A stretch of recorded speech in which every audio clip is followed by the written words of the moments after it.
네, 안녕하세요. 만나서 반갑습니다. 저는 청년부 백일주 전도사입니다. 우리 좌우에 계신 분들에게 인사하셨으면 좋겠는데요. 우리 손 흔들면서 이렇게 행복하세요 이렇게 기도 한번 인사 한번 해보실까요? 좌우에 계신 분 행복하세요. 네, 감사합니다. 모두 한 주간 잘 지내셨나요? 네, 내일부터는 이제 설 명절 본격적인 설 연휴가 시작되는데 모두 하나님의 평강과 은혜가 가득하시기를 기도하겠습니다. 저희는 계속해서 1월 한 달 동안 길 위에 그리스도인이라는 주제로 말씀을 나누고 있습니다. 그 평상시 길이라는 단어는 그 낱말이 가지고 있는 본래의 의미보다 더 함축적인 의미가 많이 담겨 있는 것 같습니다. 길 하면 1차적으로 어떤 특정한 공간을 지칭하거나 장소를 이야기하는 경우가 제일 많이 있죠. 근데 이 길이라는 단어가 시인들에게 갈 경우에는 어떤 인생의 행로를 이야기하거나 아니면 시대적 상황에 뭔가 올바른 방향을 찾아가는 것을 주로 이야기하는 것 같습니다. 좀 비슷하게 좀 생각을 해보면 그리스도인들에게 길은 제일 많이 얘기하는 길이 있죠. 십자가의 길이라는 말이 있는 것 같습니다. 그래서 그 그리스도에게 그 길이라는 단어는 뭔가 예수님을 따라가고 예수님을 닮아가는 삶을 보통 얘기하는 것 같습니다. 그래서 그런지 방금 전에 아까 화면에 나왔는데 그 길 도자를 보시면 이게 길을 뜻하는 의미도 있지만 저희 동양 사상 다들 조금씩 익히 아시잖아요. 동양 사상에 굉장히 중요한, 동양 철학에서 굉장히 중요하게 다뤄지는 그 도와 같은 의미를 갖고 있습니다. 어떤 이치를 뜻하는 것이죠. 이처럼 짧고 단순한 길이라는 말은 무수한 갈래의 의미를 담아내고 있는 동시에 우리 어떤 가치관과 목적, 동기, 나아가서 뭔가 존재를 내포하고 있는 그런 말처럼 느껴집니다. 그래서 그리스도인들은, 아니 모든 사람들은, 인간이란 모든 존재는 어떠한 길 위에 놓여 있다라고 볼 수 있습니다. 그리고 우리는 그것을 자각하는 것이 굉장히 중요하죠. 자신이 어떤 길에 서 있는지, 그리고 어느 길로 가고 있는지, 어느 방향으로 가고 있는지 아는 것은 굉장히 중요하다고 할 수 있습니다. 왜냐하면 자신이 계속해서 그 길을 옳게 바르게 가고 있는지 알기 위해서는 어떤 방향으로 가고 있는지 계속해서 묻고 탐구해야 하는 것이기 때문이죠. 오늘 본문의 말씀 또한 길 위에서 무언가를 발견한 사람들이 등장합니다. 아마도 오늘 본문은 자주 접하지 못했던 본문일 것 같아요. 그래서 우리 차근차근 함께 살펴보시면서요, 우리의 삶을 한번 반추해 보시고 또 길의 여정 속에 무언가 발견하는 시간이 되기를 소망하겠습니다. 먼저 오늘 본문이 어떤 상황인지를 한번 살펴보도록 하겠습니다. 누가복음 24장 13절에서 15절 말씀 함께 보도록 하겠습니다. 제가 읽도록 할게요. 그날에 그들 중 둘이 예루살렘에서 25리 되는 엠마오라 하는 마을로 가면서 이 모든 된 일을 서로 이야기하더라. 그들이 서로 이야기하며 문의할 때에 예수께서 가까이 이르러 그들과 동행하시나. 오늘 본문의 상황을 좀 간단하게 정황을 말씀드리면 이러합니다. 예수님께서 십자가에 못 박히시고 3일 만에 부활을 하시죠. 그 부활한 그 당일에 이제 제자들이 모여 있던 겁니다. 왜 모여 있었냐면요, 예수님의 그 시체가 동굴에서 사라졌다라는 소식을 들었기 때문입니다. 여기 있는 지금 제자들은 그 예수님의 12제자, 이제는 한 11제자겠네요. 11제자와 예수님의 그 외에도 11제자 외에도 다양한 또 다른 제자들이 함께 있었습니다. 그래서 그 제자들이 함께 모여서 그 이야기에 대해서 계속 논의하고 있었던 것이죠. 근데 그날 이제 그 제자 중 2명이 엠마오로 여정을 떠나게 됩니다. 어떤 이유에서 엠마오로 갔는지는 잘 모르겠지만 그 제자 둘은 예루살렘에 있었던 이야기를 계속해서 토론하면서 이게 어떻게 된 일일까? 무슨 일일까? 이야기하면서 엠마오의 여정을 떠나게 되죠. 그런데 마침 그때 예수님께서 갑자기 등장을 하신 겁니다. 근데 예수님이 등장하셨으면 이렇게 제자들이 이렇게 좋아하거나 뭔가 반응을 했었어야 했는데 오늘 좀 본문을 보니까 좀 반응이 이상한 것 같아요. 그래서 16절 말씀을 한번 우리 보도록 하겠습니다. 그들의 눈이 가리어져서 그인 줄 알아보지 못하거늘. 참 이상한 일이죠.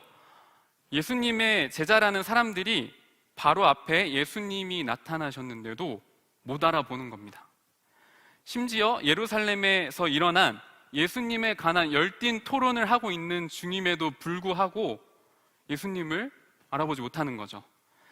근데 여기서 눈에 들어오는 대목이 있습니다. 바로 16절 상반절인데요. 거기를 살펴보면 그들의 눈이 가리어져 있다라고 이야기하는 부분입니다.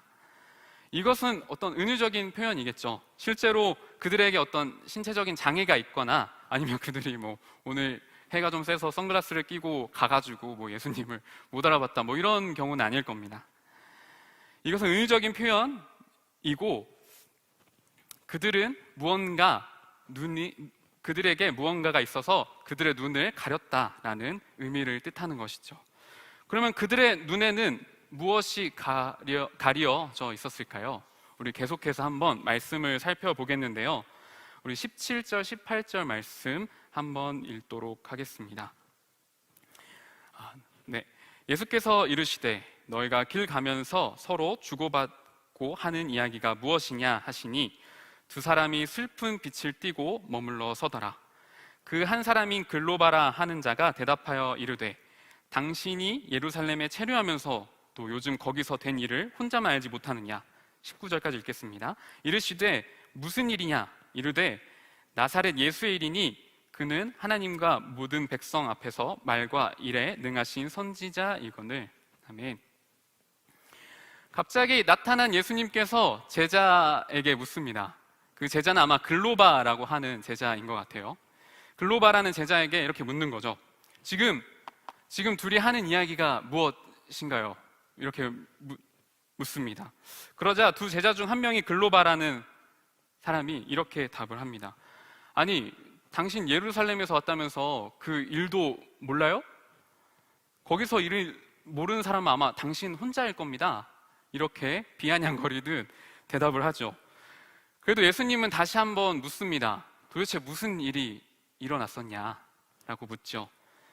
그래서 그 제자 둘은 이렇게 이야기를 합니다. 나사렛 예수에 관한 일입니다. 그 사람은 하나님과 모든 백성 앞에서 행동과 말씀에 힘이 있던 예언자였습니다. 라고 말문을 트기 시작합니다. 그리고 계속해서 이야기를 하는데요. 우리 누가복음 24장 20절에서 24절을 세번역 성경으로 읽어보도록 하겠습니다. 그런데 우리의 대제사장들과 지도자들이 그를 넘겨주어서 사형 선고를 받게 하고 십자가에 못 박아 죽였습니다. 우리는 그분이야말로 이스라엘을 구원하실 분이라는 것을 알고서 그분에게 소망을 걸고 있었던 것입니다. 그뿐 아니라 그런 일이 있은 지 벌써 사흘이 되었는데 우리 가운데서 몇몇 여자가 우리를 놀라게 하였습니다. 그들은 새벽에 무덤에 갔다가 그의 시신을 찾지 못하고 돌아와서 하는 말이 천사들의 환상을 보았다는 것입니다. 천사들이 예수가 살아 계신다고 말했다는 것입니다. 그래서 우리와 함께 있던 몇 사람이 무덤으로 가서 보니 그 여자들이 말한 대로였고 그분은 보지 못하였습니다. 우리는 방금 전 본문에서 두 제자들이 눈이 가려진 이유를 한번 유추해 볼 수 있을 것 같습니다. 제자들의 눈이 가려졌다는 말의 의미는 예수님의 진한 가르침을 제대로 이해하지 못했다는 의미이기도 합니다. 조금 더 명확하게 한번 짚어보면요. 저는 21절 말씀에 그 이유를 찾아볼 수 있다고 생각을 합니다. 21절 말씀을 세번역으로 다시 한번 살펴보도록 하겠습니다. 우리는 그분이야말로 이스라엘을 구원하실 분이라는 것을 알고서 그분에게 소망을 걸고 있었던 것입니다. 제자들의 눈이 가려진 이유는 바로 자신들이 바라던 소망이 매몰되었기 때문입니다. 제자들은 예수님이 이스라엘의 구원자라 기대했습니다. 여기서 구원의 의미는 오늘날 우리가 이해하는 개념과는 많은 차이가 있습니다. 제자들이 당시 기대했던 구원은 민족의 해방, 새로운 제국의 건설에 대한 기대를 기본적으로 전제하고 있습니다. 그리고 그 일을 수행하실 분으로 예수님을 기대하고 있던 것, 이것은 유대 종교적 동기로 굉장히 충분한 기대고 소망입니다. 그런데 그렇게 기대를 걸었던 예수님께서 돌아가시니 이제 그들이 가졌던 기대와 소망은 수포로 돌아간 셈이 된 것이죠. 마치 자신이 옳다고 확신하던 길이 자신이 이것은 탄탄대로야, 이건 확실한 길이야 라고 생각했던 그 길이 바로 사라진 것입니다. 그리고 이것이 결국 그들의 눈을 가려지게 만들었다고 볼 수 있죠. 그리고 결국 제자들은 정작 보아야 할 예수님을 보지 못하는 상황까지 오게 된 것입니다. 우리는 여기서 길 위에서 만나는 첫 번째 배움을 발견할 수 있습니다. 그 발견은 무엇이냐 하면 아주 간단한 발견인데요. 우리는 자주 길을 잃어버린다는 사실입니다. 그리고 그 길을 잃어버리는 것은 교회 안과 밖, 그리고 개인과 공동체 할 것 없이 너무나 흔하고 자주 일어나는 일입니다. 특별히 좀 부끄러운 일이지만 특별히 지난 몇 년간 코로나 시국이 되면서 교회는 대외적으로 큰 변화를 맞이해야 했습니다. 특히 개신교의 어떤 위신이라고 해야 될까요? 어떤 교회의 신뢰도는 점점 바닥을 쳤죠. 많은 종교가 종교의 자유, 대면 예배의 중요성을 강조하면서 지역사회를 고려하지 않은 코로나 대처 방법으로 비난을 받았습니다. 또 이러한 부분을 성도들에게까지 짐을 지어주는 것은 정말 잘못된 일이었죠. 예배를 생명처럼 소중하게 여기고 그렇게 생각하고 거룩하게 지키는 것은 기독교 정신에 있어서 참 중요한 것입니다. 그러나 교회에 나오는 것만이 하나님을 예배하고 기쁘시게 하는 일이라 생각한 것은 큰 오해이죠. 이러한 종교적 가업을 지켜내기 위해 사회적 약속을 깨고 주변의 많은 이웃들과 사회에 피해를 끼치는 것은 기독교 정신과 어긋납니다. 이것은 마치 교회가 길을 잃어버린 것과 같은 상황이죠. 교회가 정말 중요하게 돌봐야 할 것, 예수님이 관심 있게 주목하고 계신 것이 무엇인지 알아차리지 못한 것입니다. 이것은 마치 오늘 두 제자가 눈이 가려진 것 같은 그런 비슷한 상황으로 이해해 볼 수 있을 것 같습니다. 조금은 다른 맥락으로 이거를 이해해 볼 수도 있을 것 같은데요. 코로나 상황에 대처하여 뭔가 지역사회의 안전과 자신의 건강을 위해서 온라인 예배를 드리는 그리스도인들도 많아졌죠. 이것은 바람직한 일입니다. 하나님을 예배하는 것은 온라인, 오프라인 할 것 없이 예배할 수 있는 것이죠. 지역사회의 안정과 평안을 위한 것은 참 기독교 정신이라고 이야기할 수 있습니다. 그런데 처음 이러했던 의도와 달리 시간이 점점 길어지면서 많은 사람들이 그리스도교 신앙을 잃어버리는 일들이 빈번하게 일어나고 있습니다.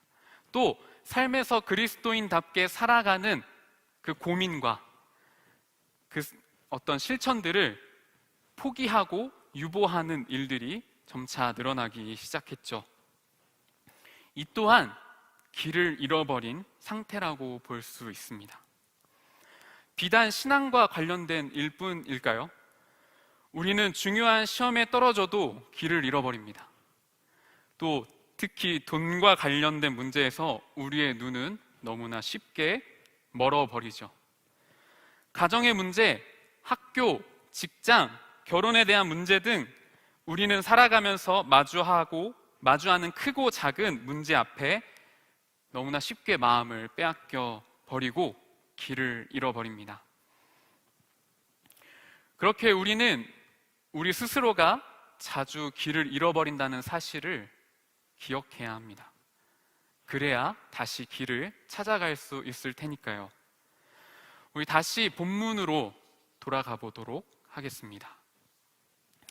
아무튼 두 제자는 지금의 상황을 진단하고 또 해결하기 위해서인지 아니면 빨리 새로운 살 길을 이렇게 궁리하는 것인지 모르겠지만 아무튼 열띤 토론을 하면서 엠마오로 향하고 있었습니다. 사실 그들은 길 위에 있지만 길을 잃어버린 모순적인 상태인 것이죠. 그렇다면 길을 잃어버린 제자들에게 예수님은 어떠한 이야기를 하는지 계속해서 살펴봅시다.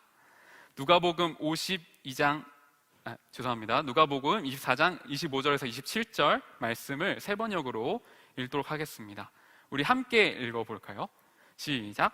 예수께서는 그들에게 말씀하셨다. 어리석은 사람들입니다. 예언자들이 말한 모든 것을 믿는 마음이 그렇게도 무디니 말입니다. 그리스도가 마땅히 이런 고난을 겪고서 자기 영광에 들어가야 하지 않겠습니까? 그리고 예수께서는 모세와 모든 예언자에서부터 시작하여 성경 전체에서 자기에 관하여 써놓은 일을 그들에게 설명하여 주셨다. 아멘. 예수님은 지금 두 제자들의 상태를 어리석다 이야기하면서도요, 다시 한번 그 상황에 대해서, 지금 그들이 고민하고 있는 상황에 대해서 친절하게 설명을 해주십니다. 27절에 나오는 모세와 예언자에서부터 시작하는 성경, 이걸 뭘 얘기를 하냐면요, 오늘날로 이야기하면 그냥 구약 성경을 이야기해줬다라고 생각하시면 됩니다. 그들에게 하나하나 예수님께서는 친절하게 자신이 해야만 했던 일, 성취해야만 했던 그 일을 차근차근 설명해 주신 것이죠. 그리고 그 이야기를 다 들을 때쯤 예수님과 두 제자들은 마을에 도착하게 됩니다. 우리 28절, 29절을 한번 읽어보도록 하겠습니다. 함께 읽겠습니다. 시작. 그 두 길소는 자기들이 가려고 하는 마을에 가까이 이르렀다. 그런데 예수께서는 더 멀리 가는 척 하셨다. 그러자 그들은 예수를 만류하여 말하였다. 저녁 때가 되고 날이 이미 저물었으니 우리 집에 묵으십시오. 예수께서 그들의 집에 묵으려고 들어가셨다. 아멘. 마을에 도착하였을 때 예수님은 그곳을 지나 더 나아가려고 하셨습니다. 더 길을 떠나려고 하셨다라는 말입니다. 세 번역에서는 더 멀리 가는 척을 하였다 이렇게 이야기하는 것으로 보아 뭔가 의도가 있으셨던 것 같아요. 그 제자들이 어떤 반응을 좀 보이나 궁금하셨던 것 같습니다. 물론 두 제자들은 예수님께 이제 곧 날이 어두워지니 자신의 집에 머물다 가라 이야기하며 예수님을 자신의 집으로 초대를 합니다. 우리는 여기서 길 위에서 발견하는 두 번째 배움이 있습니다. 바로 길 위에는 용기가 필요하다라는 것입니다. 근데 갑자기 무슨 용기가 필요하다 이런 얘기를 하냐고 물어보실 수도 있겠는데, 사실 그렇습니다. 오늘 본문을 살펴봐도 딱히 용기가 필요해 보이는 부분은 없어 보입니다. 예수님이 제자들에게 갑자기 등장하셨고 예루살렘에 무슨 일이 있었냐 물어본 것에 제자들은 답한 것밖에 없죠. 그것도 자기들끼리 원래 이야기하고 있었던, 원래 둘이 이야기하다가 이미 가고 있었던 내용에 갑자기 예수님이 끼신 거니까 사실 용기를 보여주고 할 것이 없었습니다. 그런데 우리는 이것이 좀 별것 아닌 것처럼 보이지만요, 자세히 들여다보면 두 제자들이 보여줬던 세 번의 용기 있는 행동이 있습니다. 첫 번째 용기 있는 행동은 무엇이었을까요? 저는 두 제자들이 자신의 문제와 고민을 드러냈다는 것에 용기 있다 이야기하고 싶습니다. 당시 좀 시대 상황을 조금 더 살펴봅시다. 제자들이 낯선 예수님께 꺼냈던 이야기는 사실 상당한 용기가 필요로 한 이야기입니다. 왜냐하면 그 두 제자들은 지금 자신과 이야기하고 있는 그 상대가 누구인지 전혀 모르기 때문입니다.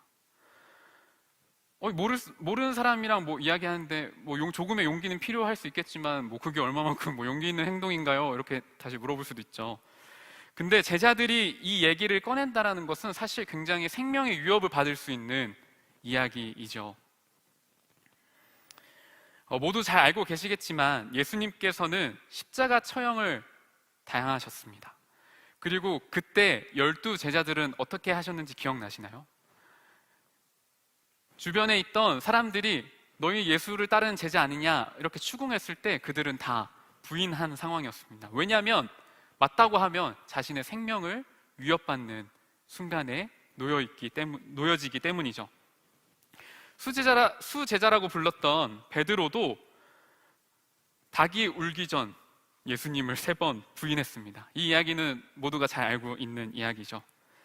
그래서 오늘 엠마오로 향하는 두 제자들 또한 비슷한 상황이라고 이해해도 좋을 것 같습니다.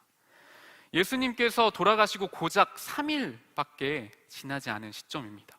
또 갑자기 동굴에 예수님의 시체는 또 사라졌죠. 아직 그들이 경계를 풀기에는 이른 것 같아 보입니다. 그런데 두 제자들은 그런 상황임에도 불구하고 누군지도 모르는 이에게 자신들은 예수님을 선지자 이상인 구원자이며 자신들의 소망이라 믿고 있었다 이야기를 한 것입니다. 이거는 자신들의 위험을 어느 정도 감수하면서 꺼내놓은 이야기라고 볼 수 있습니다. 그렇게 이것은 굉장히 용기 있는 행동인 것이죠. 두 번째 용기 있는 행동은 무엇이었을까요? 두 번째 용기를 보인 행동은 낯선 이의 말에 귀담아 들었다는 것입니다. 굉장히 간단한 거죠. 간단한 용기입니다. 예수님은 두 제자들에게 구약 성경의 전반적인 이야기를 전달했습니다. 그게 어느 정도 분량이었을까요? 저희 성경책 있으면 구약 성경 한번 살펴보시면 좋을 것 같습니다. 그 모든 이야기를 다 꺼내신 건 아니겠지만 그래서 얼마만큼 이야기했는지는 잘 모르겠습니다. 그래서 가늠하기는 좀 어렵지만 그래도 예수님 자신이 성취돼야 하는 그 사건을 설명하기 위해서는 꽤나 긴 시간을 투자했을 것 같습니다. 꽤나 긴 시간 그들을 회유하고 설명하고 가르쳤겠지요.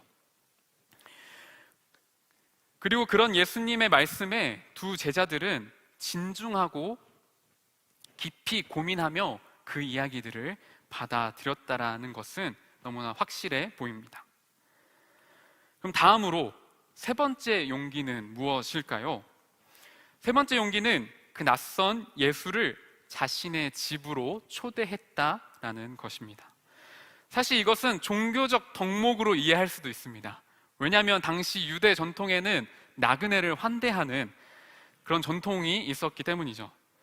하지만 오늘 두 제자는 29절에서 길을 나서는 예수님을 강권하여 또 극구 말리는 것으로 보아 그 전통을 따랐다기보다 뭔가 예수님과 함께 더 많은 시간을 보내고 싶었던 마음에 집으로 초대한 것 같습니다.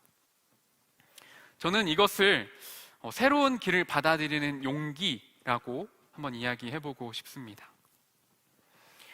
두 제자들이 보여준 3번의 용기 있는 행동을 조금 더 다른 표현으로 이야기해보겠습니다. 첫 번째는 자신의 삶의 문제와 고민을 하나님께 드러낼 용기입니다. 그리스도인은 삶의 길에 위해서 마주하는 문제와 고민을 하나님께 정직하게 들고 나와 씨름할 용기가 필요로 합니다. 두 번째는 겸허하게 하나님의 말씀을 들을 수 있는 용기를 이야기하고 싶습니다. 세상을 살아가다 보면 너무 많은 이야기를 듣게 되는 것 같습니다. 잠깐 뉴스만 틀어도 세상의 온갖 정보들을 들을 수 있죠. 때로는 그 정보들이 너무 우리를 피곤하게 만들 때도 있는 것 같습니다. 아무튼 세상에서 들리는 많은 이야기들이 우리에게 도움이 되고 필요가 될 때도 있습니다. 하지만 많은 부분 시끄럽고 요란한 소리들이 우리의 마음을 혼란스럽게 하는 경우들도 많이 있죠.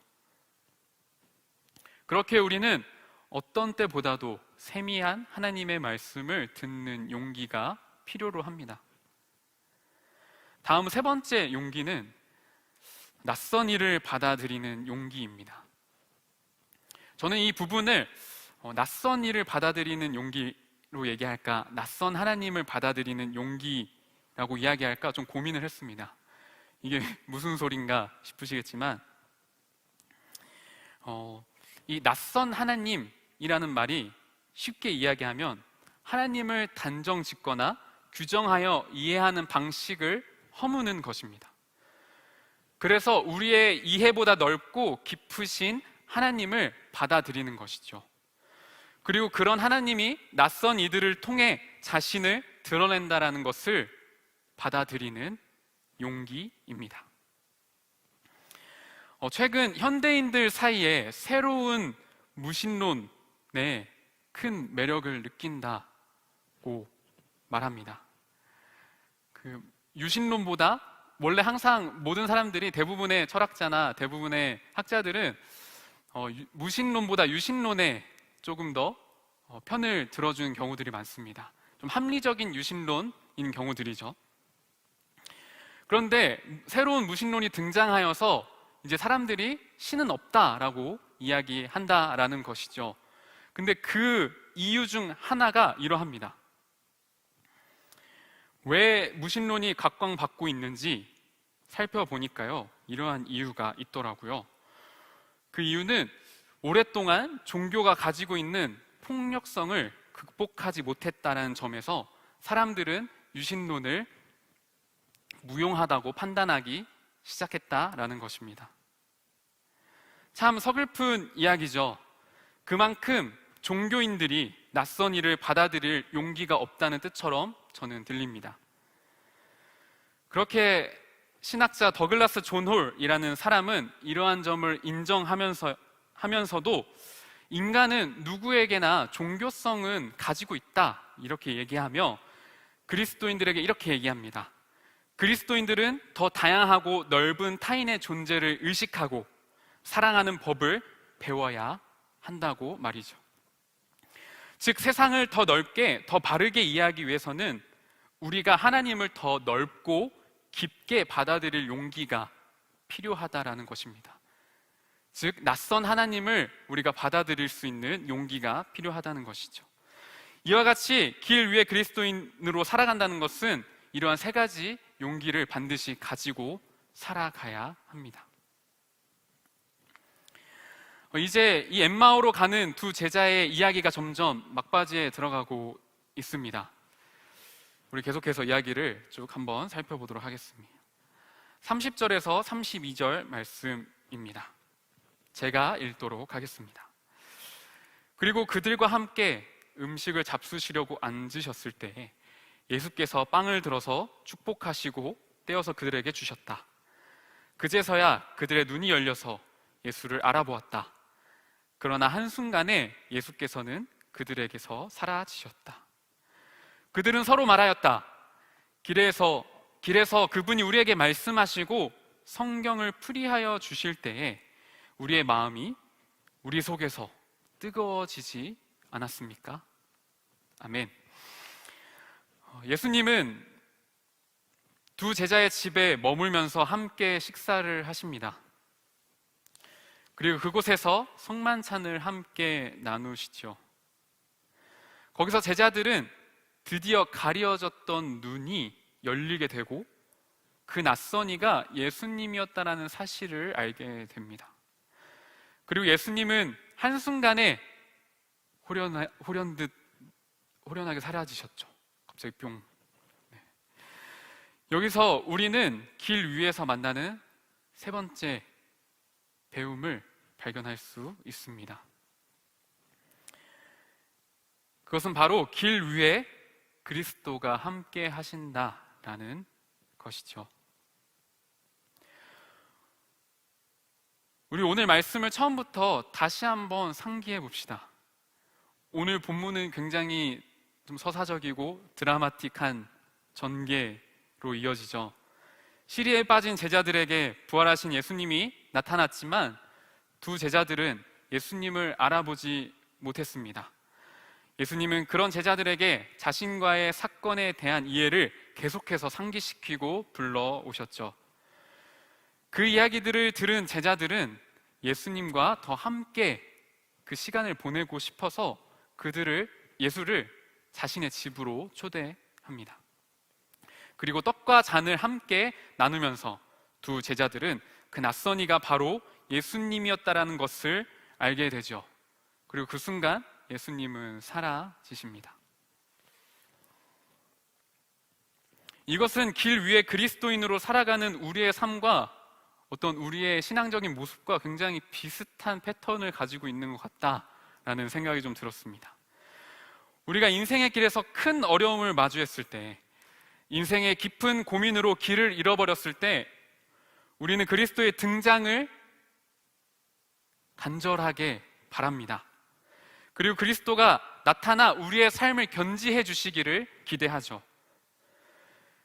그런데 그 순간마다 오늘의 두 제자들과 같이 그리스도는 잘 보이지 않습니다. 네. 여기 계신 분들도 오늘 이렇게 힘들어서 오신 분들도 계시겠죠. 좀 고민이 많으신 분도 계실 테고요.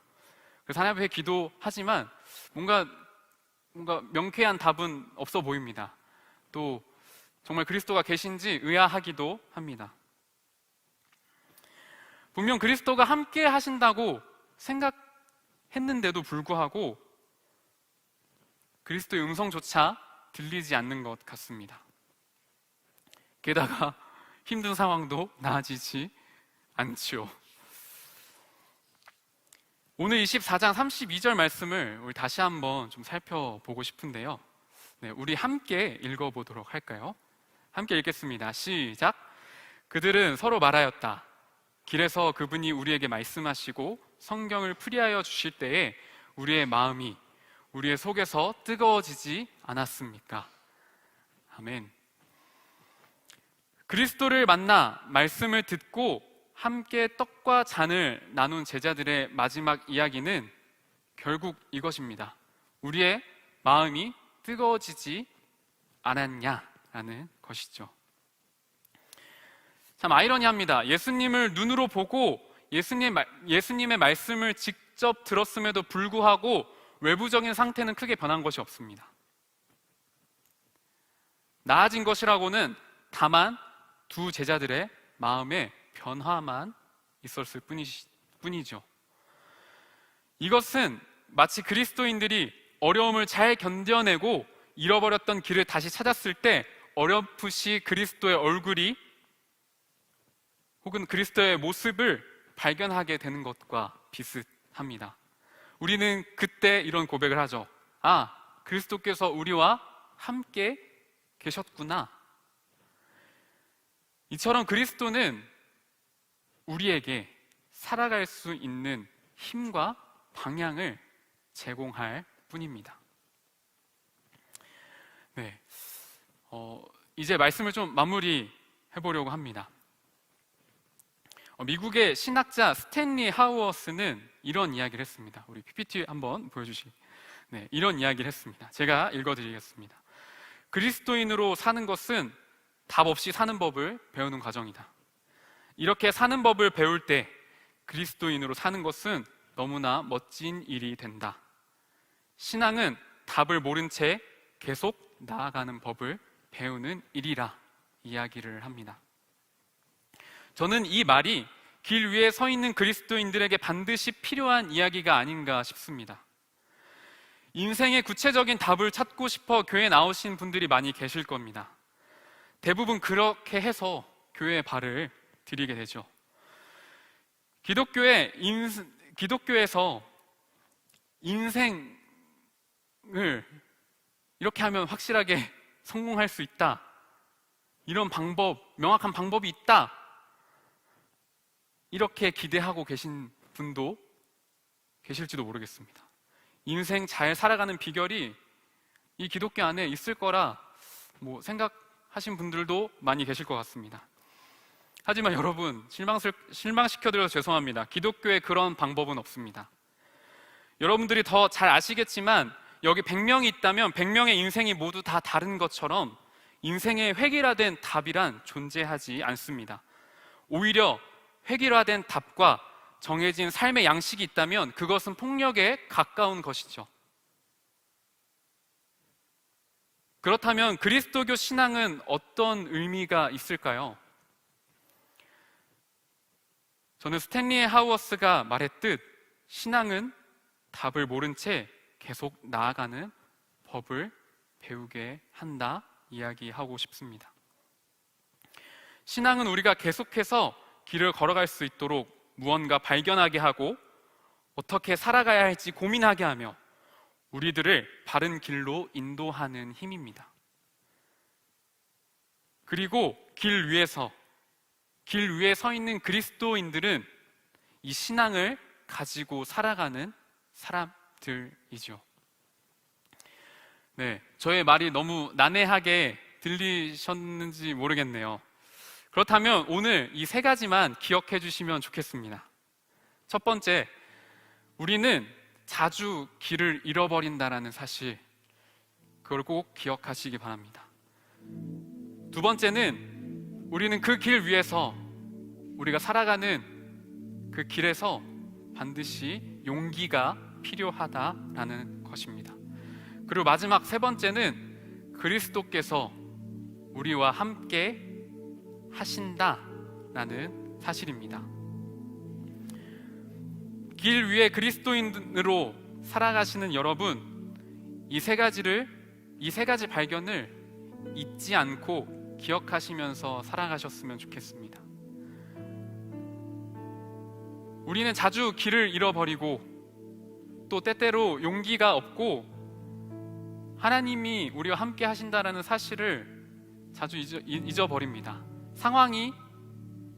그러한 상황 때마다, 우리가 어려운 상황, 우리가 힘들고 고민되는 상황 때마다 우리는 이 사실을 계속해서 망각하고 우리는 이 교회에 나와서 또 각자의 처소에서 하나님께 질문하며 물으며 어떻게 하면 내가 잘 살아갈 수 있는지 물으며 살아가는 존재들이라는 뜻입니다. 그렇게 여러분들의 삶이 잘 되지 않더라도 실망하지 않으셨으면 좋겠습니다. 여러분들의 기도가 잘 들리지 않는다고 하여서 또 너무 낭망하지 않으셨으면 좋겠습니다. 여러분들이 그리스도인답게 살아가지 못한다고 해서 용기 잃지 않으셨으면 좋겠습니다.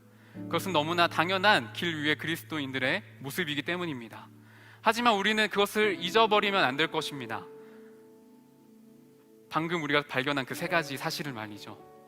우리는 결국 길을 찾게 될 것이고, 우리는 그리스도인답게 살아갈 용기를 갖고 이 세상을 담대하게 살 것이고, 또 우리가 그런 고민 때마다 하나님께서 우리를 선하게 인도하시리라는 그 사실을 날마다 기억하며 사시는 여러분들이 되시기를 소망합니다. 우리 이 시간 그 사실을 기억하면서 함께 찬양하셨으면 좋겠는데요. 네, 주님 곁으로라는 찬양입니다. 우리 함께 가사를 기억하시면서 또 우리의 삶을 맡겨드리면서 함께 찬양하도록 하겠습니다.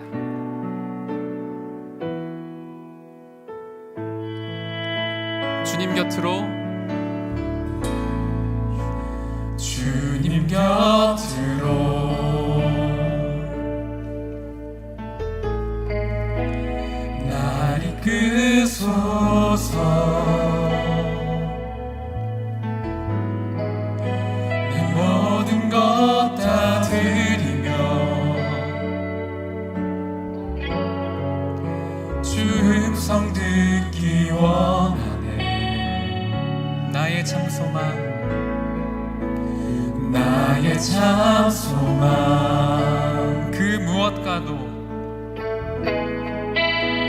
그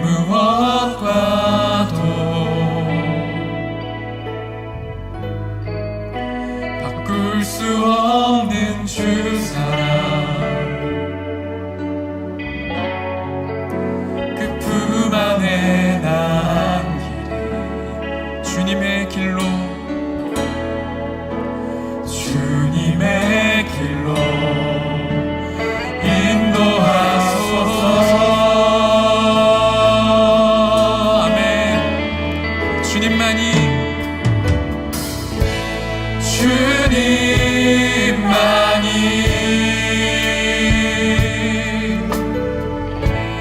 내 모든 것 되시니 주님만을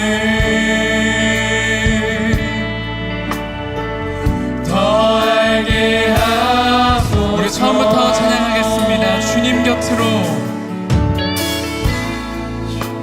주님 곁으로 날 이끄소서. 날 이끄소서. 내 모든 것 다 드리며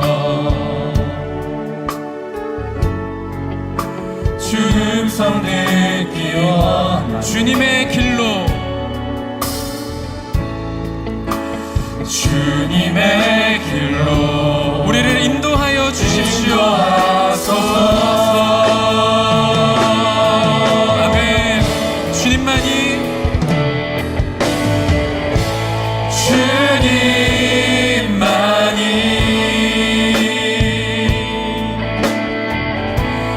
내 모든 것 되시니 주님만을 더 알게 하소서. 주님만이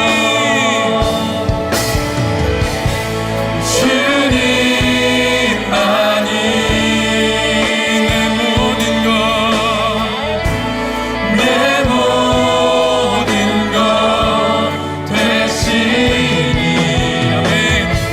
주님만을 더 알게 하소서. 아멘. 우리 함께 이러한 기도 제목으로 기도하셨으면 좋겠는데요. 하나님, 우리는 그리스도께서 우리의 삶의 지표 되신다는 것을 고백하는 사람들입니다. 하지만 우리는 너무나 쉽게 인생의 길을 잃어버리고 방황합니다. 하오니 주님, 우리를 불확실함 속에서도 살아갈 수 있는 힘을 주십시오. 우리에게 불안함 속에서도 넉넉한 마음과 불편함 속에서도 버틸 수 있는 힘을 우리 가운데 제공하여 주십시오. 주님을 구합니다. 이러한 제목으로 함께 기도하며 나가도록 하겠습니다. 우리 함께 기도합시다.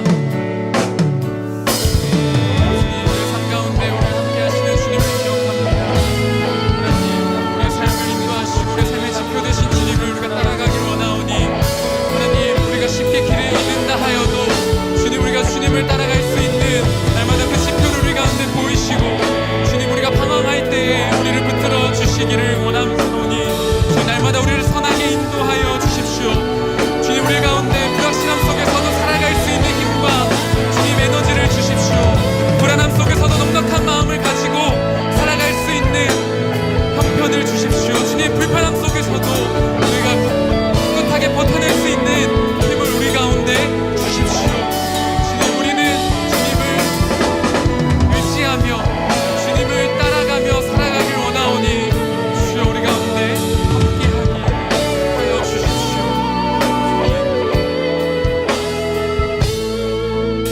우리 한 번 더 기도하실 때, 주님, 우리는 세상에서 정직한 그리스도인으로 살아갈 용기도 부족합니다.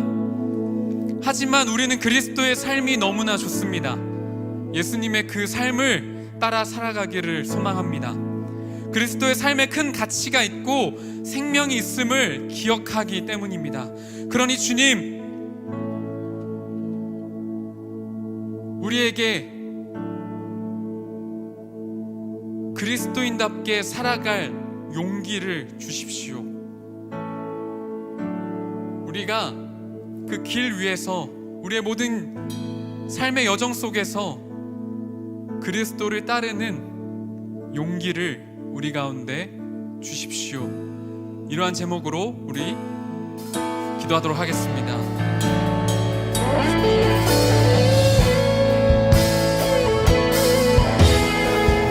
주님 우리 가운데 함께 하시는 주님이세요. 주님 우리 가운데 힘과 능력을 주시고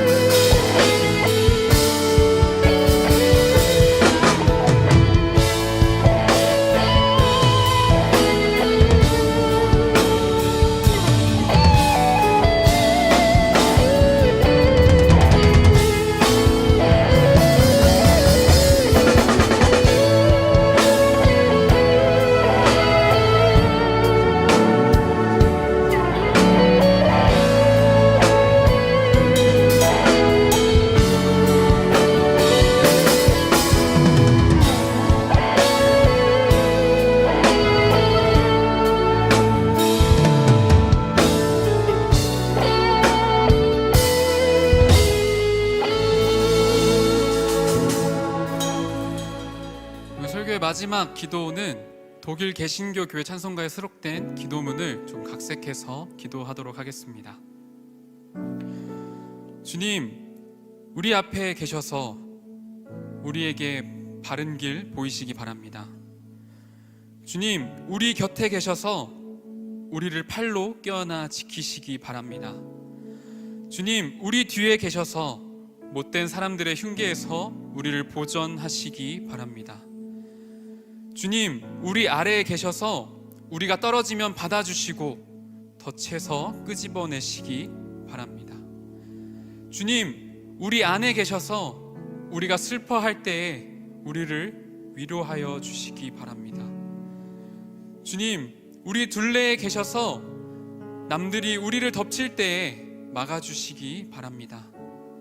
주님, 우리 위에 계셔서 우리에게 복 주시기를 바랍니다. 이처럼 은혜로우신 하나님이 우리에게 복 주시기를 바랍니다. 감사드리며 예수님의 이름으로 기도합니다. 아멘.